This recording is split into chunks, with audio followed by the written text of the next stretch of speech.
ವೃದ್ಧ ಮಹಿಳೆಯ ಫ್ಲಾಟ್ ಅಕ್ರಮವಾಗಿ ಆಕ್ರಮಿಸಿಕೊಂಡಿದ್ದ ಬಿಜೆಪಿ ನಾಯಕ ವರುಣ್ ಬಿಸ್ವಾಸ್ ಬಂಧನ. ಪೊಲೀಸ್ ವಾಹನದಲ್ಲಿರುವಾಗಲೇ ಸಾರ್ವಜನಿಕರಿಂದ ಹಲ್ಲೆ. ನ್ಯೂಟೌನ್ನಲ್ಲಿ ವೃದ್ಧ ಮಹಿಳೆಯೊಬ್ಬರ ಫ್ಲಾಟ್ ಅನ್ನು ಅಕ್ರಮವಾಗಿ ಆಕ್ರಮಿಸಿಕೊಂಡು ಬಾಡಿಗೆ ಪಾವತಿಸದ ಆರೋಪದಡಿ ಬಿಜೆಪಿ ನಾಯಕ ವರುಣ್ ಬಿಸ್ವಾಸ್ ಅವರನ್ನು ಪೊಲೀಸರು ಬಂಧಿಸಿದ್ದಾರೆ.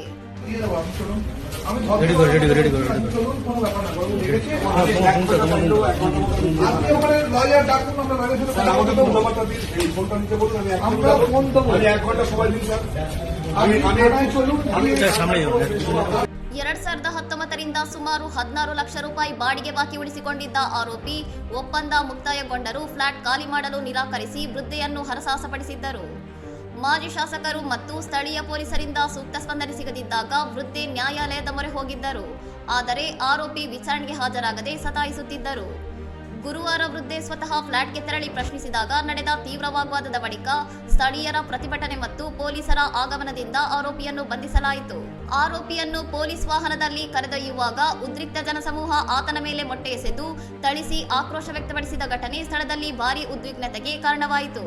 ಭ್ರಷ್ಟಾಚಾರ ಮತ್ತು ಅಕ್ರಮಗಳ ವಿರುದ್ಧ ಶೂನ್ಯ ಸಹಿಷ್ಣುತೆ ನೀತಿಯಡಿ ಕ್ರಮ ಕೈಗೊಂಡಿರುವ ಸರ್ಕಾರ ಯಾವುದೇ ರಾಜಕೀಯ ಬಣ್ಣ ನೋಡದೆ ಕಾನೂನು ಕ್ರಮ ಜರುಗಿಸುವುದಾಗಿ ಸ್ಪಷ್ಟಪಡಿಸಿದೆ. ಇನ್ನಷ್ಟು ಸುದ್ದಿಗಳಿಗಾಗಿ ನೋಡ್ತಾ ಇರಿ ಸೌರಂ ಟಿವಿ.